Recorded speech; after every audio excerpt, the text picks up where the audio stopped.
Hey everybody, I'm Ryan McCaffrey with IGN's Xbox team. I'm joined by Jason Barbosa. You may better know him in the competitive gaming world as Captain Barbosa. We're playing Gears of War Judgment, the signature overrun mode, showing off a new map called Estate. Jason, what can we expect? Well, we're going to be looking at all the different strategies you can use in Overrun. There's a lot of metagame, there's a lot of strategy, and there's a lot of team communication, and we're going to see that all unfold right now. All right, so here we are on Estate. We're going to start this Overrun map right now. Pay attention to the Locust. As you'll see, they're going to start with a whole bunch of tickers. The reason you want to start with tickers is because it's really important to get the first fence down, whatever that fence that your team agrees to bring down is. Now, this Locust member kind of went by himself as a ticker. What the COG team is going to do is they're going to figure out which fence that the Locust team is actually going for first and try and wipe out the tickers there. Now, you'll see that there's a turret down, and that turret mutilates tickers. They don't stand a chance once they come into line of sight. So those turrets, they only last for 8 seconds, but they are devastating while they're up for 8 seconds. On this particular map on Overstate, there's 2 routes. On every Overrun map, there's 2 routes. On this particular one, though, when you start the first round, there's the over the bridge route, and then there's the under the bridge route. If you look at the Locust right now, they're taking the upper hand position, which is on the bridge, to try and clear up the COG underneath, and hopefully the tickers can get in underneath and start doing some damage to those fences, because the fences are worth a ton of points if you can start chewing up the fences. Look at the Locust right now. You'll see that the Grenadier is having a hard time knocking down this fence, and that's because only the ticker is the most viable choice to knock down these fences. They want to make sure that you're able to push your tickers forward. You can't just go by yourself. Notice there's just minimal damage going down. So these guys are pushing. They're by themselves. There's the ticker. So there's no resistance from the COG team, but as you can see, once the ticker shows up, this fence is going to go down immediately, and now they're going to be able to push into the map some more. And the objective right now is, you'll see there's a green icon on the map that's constantly highlighted. That is the E-hole. That is your objective. What you want to do is take out the E-hole, and right now this is going to get interesting because the COG team just put down a turret. That turret's going to be there for 8 seconds, and man, that thing does a ton of damage if it looks at you. And so we got ourselves a 1v1 battle right now, and it's over. So Locust is going to go down. That was the Grenadier versus the Engineer. The Engineer would be Baird, and Baird comes stock with the Nasher. So take a look at the COG team right now. They're protecting the underneath position. That's the quickest route to get to the E-hole, as you can see it over there in the corner. The E-hole is at like around 25% right now. The Locusts have been doing a good job putting some damage on it. Whether you want to ninja in there with your tickers and just suicide the E-hole, or if you actually want to strategically get in there with Grenadiers and the Cantus and constantly heal up, it all depends on the situation. You always want to be evaluating what the COG team is doing in their makeup. Right now I'm seeing on the COG team there's 1 medic. I think I see 2 engineers, 1 soldier. I don't think I see a scout. I don't think they're utilizing the scout yet. That'd be Garen. But it's a little unnecessary. The scout really comes into play when the endgame units for the Locust come out. And those endgame units would be the ones that you purchase, which are in the second row of the Locust team. And you'll see what I'm talking about. Okay, so right now they just finished putting all the damage on this E-hole, so this first round is over. I didn't get a read on the time there, but the objective is to get to that E-hole and knock out the E-hole reinforcements as fast as you can as the Locust team. Now, unfortunately, when you're the COG team, it's a little bittersweet because the game is engineered so that the COG team loses. It just depends how fast you lose. All right, so now the COG team's running the scout. We're on the back of the scout right now. And the important part of the scout, his main ability is to throw out the scouting grenade. The spot grenade, excuse me. So when he throws out the spot grenade, it actually debuffs the Locust to take extra damage.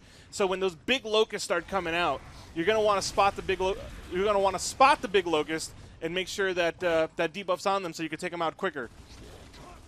The more advanced Locusts are actually more expensive Locusts to purchase. So if you can knock out an expensive Locust pretty quick, then they just wasted a whole bunch of points on that Locust, and you're actually going to probably do a really good job holding off the Locust.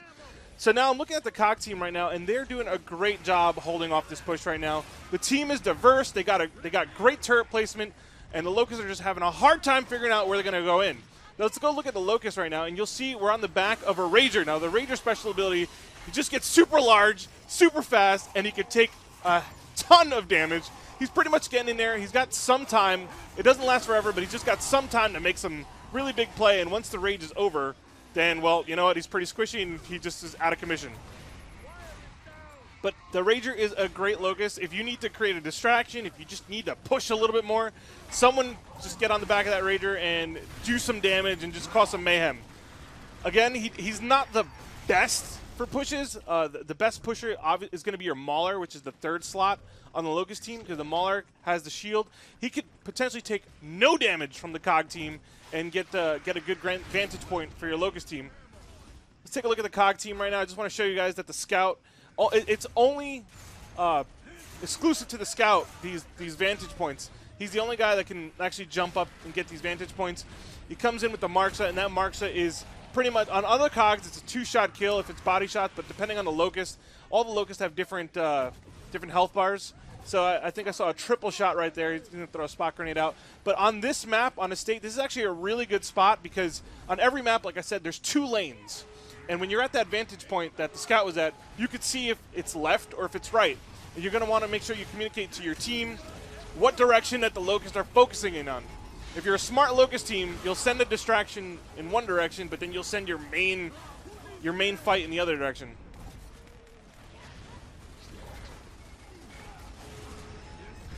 All right, so there's another spot grenade out. Right now, we're just at a bit of a stalemate right now. It's a little hectic. There's definitely damage getting done on the E-hole right now. As you can see, the Locust, not the Locust, the COG team is absolutely surrounding their E-hole because it is worn down. It's got probably like just a few hit points, and all the Locusts need to do really is throw a grenade in there and get this to go down, but the COG team is definitely holding up a really good last stand here. They are not going to let this E-hole take damage. This Grenadier is trying to do something, but he's doing like a 1v3. I don't know what he's thinking. He's going to go down. At least he was there. He was trying to do some damage, but if he had a grenade, there it is. I just heard a grenade go off, and now the E-hole is gone. So now we're going to go to the 3rd round of this match, and the Locusts are going to try to put in their final score. The score would be how fast they actually finish this map. So here we go. This is the 3rd part of the map. Destroy the generator. This is the final objective of Overrun. And let's see now. I want to remind you guys, actually, if you don't know, when you purchase a more advanced Locust, you actually get to keep that Locust when the round flips. So if you had a Corpser, or if you had a Rager, or whoever it is, you actually start the round with that Locust. So right now you'll see the Locust team, they loaded up some tickers. They got down the first fence really fast. The COG team is at a bit of a disadvantage because that first fence went down like insanely fast. So now the tickers could start running in. However, I think it's only going to be that one fence that they got down.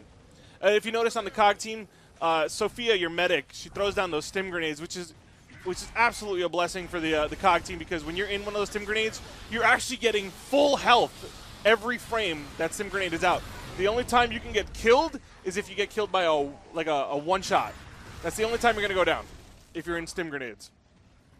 So it looks like the COG team is just finished a whole wave of a horde here, and now they're going to go up against a Serapede. You definitely don't want to be in front of a Serapede when the Serapede shows up. Serapedes do massive damage, and they also are just really hard to kill because of the weak spot on the Serapede. But as you can see in the COG team right now, we're not spectating them anymore. But if you just want to kick out the back of the Serapede, that's probably the easiest way to go if the Serapede isn't paying attention. We just got some standard. The Grenadier is going to be your bread and butter on the Locust team with the shotgun, and the Grenadier gets a frag grenade every 15 seconds he's alive. So every 15 seconds you could potentially throw out a frag, and as soon as you get it, you want to strategically throw out that frag. Hopefully you'll use some teamwork. Let's go flip over to the Locust. I want to show you something interesting right now. We're on the back of a ticker right now, but the ticker is right next to one of his buddies, the Corpser, which is the most expensive Locust unit. So whoever that Corpser was doing a ton of work, getting those support points. There's actually 2 Corpsers right now on the Locust team. They're going to chew through these fences right now. The Corpser is practically impossible to kill at range, because if there's a Cantus on the team, the Cantus can heal the Corpser, and then once the Corpser is getting low on health, the Corpser can actually burrow. So then he can just retreat, and as a Corpser, you're going to want to retreat if you're low on health, because it's such an expensive unit. Probably all your points went into getting that Corpser, so just make sure you take care of that Corpser when you get it. So don't be foolish. Don't just pay for the Corpser and go in there all Rambo. You're going to want to make sure at least someone on your team actually could help you out. Maybe start calling one of your teammates to get a Cantus and keep those Corpsers alive because they will finish the push. Now I want to bring to your attention that we are on the 3rd round of this, and now you're going to see all these endgame Locusts come out. So let's go over to the Locust, and we're going to watch this Mauler demolish this fence here. When you're a Mauler, you're pretty much swinging a frag grenade every time you click. That's what's awesome about these Maulers. And also, when you hold your left trigger, you put the shield up. So as long as bullets are hitting the shield, you're going to take absolutely no damage. He's an overall great unit for closed spaces. This estate tends to be like a mixed map where there's closed and open spaces. Look at him take on this turret right now. He just had his shield up. One swing takes out the turret, so those 8 seconds of that turret being up are gone. Unfortunately, you can't see the rest of the team, but he is doing a lot of work pushing the COG team around. They're absolutely distracted. The E-hole is taking some damage. It's only it's at 75% health, but it looks like what the Locusts are doing, they're just making sure that all these fences go down. Even if you have the advantage on a map, it's still a good idea once in a while to get a ticker and chew up the fences that are in the back of the map because you're getting free points. And with those free points, oh man. Yeah, the spinning shield does that. But you want to make sure you chew up the fences in the back of the map because those are free points. And then even if you die as an advanced Locust, you can come back and still buy another one. So there is economy in this game, guys. There is resource management. You're going to be want to communicating with your team. You also want to make sure that you don't, as Locust, that you don't pick the same unit at the same time. Like it's a little silly to have 3 Maulers out there and no Cantus, because then if the 3 Maulers go down and they had no healing, it was kind of a waste. So you always want to communicate with your team. Make sure you have a diverse team makeup. That way it's like, oh, we got to fight a Mauler. There's a Serapede crawling around on the ground. There's a Rager that can get enraged at any moment and start mailing us to death. You want to really just cause havoc as the Locust team, mess them up. I'm amazed at what this Mauler is doing right now. This Mauler is absolutely causing so much havoc on the COG team. He's eliminated 2 turrets in 1 life. Right now the Serapede there it is. GG, the generator is destroyed. So that was a really great round by the Locust, using diverse Locust tactics, really just mixing up the strategy. Their tickers did a great job at the beginning of the game getting those fences down. They had a slow 3rd round here, but everything was all good because they were able to buy all those advanced Locusts at the same time and really end game that 3rd generator, the 3rd objective. So now in Overrun, once one team was the Locust and one team was the COG, they switch roles, and now it's up to the new Locust team to beat the record that the old Locust team set. This is the most interesting part of the match to me, because if you're in your Xbox Live party chat or if you guys are just landing, you want to chat it up right now. Right now you're talking to your buddies and you're saying, guys, are we going over or are we going under? Where are we going to start with these tickers? And we're going to check out right now where these tickers are headed. Generally, they'll all go in the same direction, and there they go. They're all going underneath. See, you want to communicate that because the more tickers there are on the fence, the faster it'll bring down. Watch them chew out this first fence. This first fence is going down extremely fast, and now they're going to be able to scuttle around to the next fence. What's awesome about this map is that there's actually ticker holes that are exclusive to only ticker movement. And if all else fails, if you're chewing up the fences, you could always explode. Good to go. Now, I don't think the COG team was really ready for that kind of strategy. Those tickers came out of nowhere. The turret placement never went up, because if there was a turret anywhere near these fences, it would have chewed up all the tickers. And we're actually seeing some Wretch play right now. We didn't get to see the Wretch in the last round, but the Wretch is actually great for stunning the COG team. So say you're doing a ticker push, or you actually have an advanced Locust out there. The Wretch is actually one of the greatest support roles on the Locust because of the crowd control that the Wretch has. The Wretch puts out the Scream. Anybody in front of the Scream actually is stunned. They can still move, but they can't do anything with their weapons, which allows the Locust next to you to take advantage of the COG team. And this Wretch, I guess this Wretch is still trying to figure out what to do right now, but let's take a look at the COG team. The E-hole right now, they're trying to protect it, but the Locust team is doing such a great job of getting that initial harass on the E-hole. If you could just see what happened right there, Sophia, the medic on the COG team, she was actually in her stim grenade and was able to pretty much take the full brunt damage of a frag grenade, and she was only able to do that because she was in a stim grenade, because the stim grenade gives you full health. Like I said, every frame it's giving you full health, and it actually expands your health bar just a tiny bit too, so you're able to take a little bit more damage. So those one-shots really need to be really good. Here comes some tickers to the E-hole. Now, when the E-hole is this low, it only takes 2 tickers to blow up on the E-hole and start the next round. So it looked like the Locust team was trying to get those tickers in there. Tickers are really cheap and fast support units. So if you're trying to finish off a push, they're just there it is. This E-hole's gone. Yeah. So those tickers, they get in. They have a boost ability, and they're just great to keep the pressure on the COG team because they can get back to the objective so fast. When you're a Grenadier or a Cantist, you know, you're setting up, you're doing team play. But as a ticker, you can just keep the pressure on the front line because you can keep coming. Whether you die or not, like if you die, you stay alive. If you die immediately, you can run to the front line. It's just that great unit. If you're having a bad game, you know, if you just can't see what's going on the map, grab yourself a ticker, get out in front, see where the COG team is. Doesn't really matter if you blow up because you could be there in 5 seconds again once you respawn. So I'm taking a look at the COG team right now. We actually have a player on the turret. The turret's awesome for bigger units. I actually wouldn't use the turret at the beginning of a round when there's smaller Locust units coming at you because it doesn't move very fast, especially if those tickers are coming in and they're boosting in. You're going to want to just use your rifles and punt them. So stay off the – this is a strategy for you guys, but stay off the turret until the Locusts come out. Now this Baird is actually doing a pretty good job on the COG team. With this fence here, he's trying to protect this fence. He's making sure he's safe. I'm not sure exactly why there's the repair gun. So he wants to repair. Oh, these tickers just took it out right as he was going to repair the fence. Let's go over to the Locust, check out what this Wretch is doing. Wretch went for his exclusive jumping position. What's awesome about Wretches is that they can jump over fortifications. There's a Cole trying to melee him in the back. He's going to get it. But the Wretches, if you want to distract the COG team, grab a Wretch. If they're especially paying attention to only one side of the map, you can take a Wretch, get behind enemy lines, get over to that E-hole, and you could start the alarm trigger, which really distracts the COG team. So if they were doing a really good job of holding down one lane on the map, by starting that alarm and hitting the E-hole, they're probably like, oh God, what's going on? What's back there? And if there's a Wretch back there, you'll have like 3 COGs turn around and try and get that one Wretch, which will give the rest of your Locust team an opening when you're going to push. Man, these tickers are so much fun, guys. I like watching these tickers.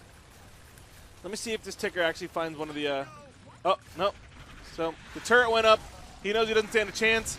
Actually, he gets to blow up on the fence. Not going to do it, and there's the engineer right there repairing up the damage. You guys, you want to make sure when you're Locust, if you're going to push on your fences, especially if there's an engineer there, that it's a coordinated attack because all he's going to do is repair that damage. And when you do that, the only benefit you get out of the engineer repairing defenses is that you can come back and get more points. But it's kind of a waste of a push. It wastes time. You want to stay alive as much as you can unless you're... Besides being a ticker, you want to stay alive as much as you can. And right now we're seeing a Serapede and a Mauler push. A Serapede actually lifted up. That's the special ability. That's the special ability of the Serapede is to lift up and get a good vantage point and start spitting. But these fences, man, are just getting chewed down like crazy. Locust team, I guess, just decided that they're going to coordinate really well and push in here. I'm watching what the Serapede's doing. He's really going across the map. I guess he's going to be that distraction. The Serapede actually is amazing to distract because, again, the hitbox on the Serapede is way behind him. And it kind of makes all the COG panic because it's a melee. It's a melee unit, so they'll all focus on you. But at least the rest of your team, if you have some tickers in the back, or if you got a healer, the attention's off the healer, and they can they're focusing the Serapede. So the COG team actually right now is doing a great job. If you want to go over to them, they got 2 engineers, 2 Bairds. They're repairing these last-minute fences, the last stand fences. This is the second round. They're doing a really good job of holding this second point here, repairing those fences and making sure that the Locusts don't get in. Look at this Wretch trying to jump in. It looks like they're resorting to the frags now. The Grenadier is doing a good job getting some frags on the E-hole. And you know what? I'm seeing this E-hole is going down real soon. There's a Wretch doing work, but he's gonna get taken out soon. See those pesky tisk. The ticker just blew up on that E-hole and brought it down to like less than 10%. They are so devastating. If you can set up the tickers, you'll definitely push down these rounds real fast. So here we go. We got a weak fence on the right side of this point here. I'm sure. Oh, and there's a ticker. I just saw 2 frames of that ticker, and ticker took out the E-hole. All right, so now we're going to move on to the 3rd round. We saw this in the flip. I don't know what we're going to call these yet. We're going to call this the game, the matches. I'd like to just call it flipping roll. So now we're in the 3rd round of the flip, and this is the Locust have 6 minutes to take down this E-hole. So that's how long it took the previous Locust team to do it. So now this is actually like the true testament on this round. Like 6 minutes. The COG have to defend for 6 minutes, and they'll win. They did a good job of getting in there. So now let's look at the Locust team. Oh, the Rager just went down. That breach shot is really powerful against the COG team. It'll bring them down in 2 shots. Just 2 body shots is all you need to bring down the – actually, excuse me. A body shot, maybe a headshot. But I think it's 2 shots. Don't take my word on that, but I believe it's two body shots, and COG start going down. Oh, my goodness. They have a Mauler out right now. I forgot. We're already in our 3rd round, so everybody's got enough points to start affording endgame units.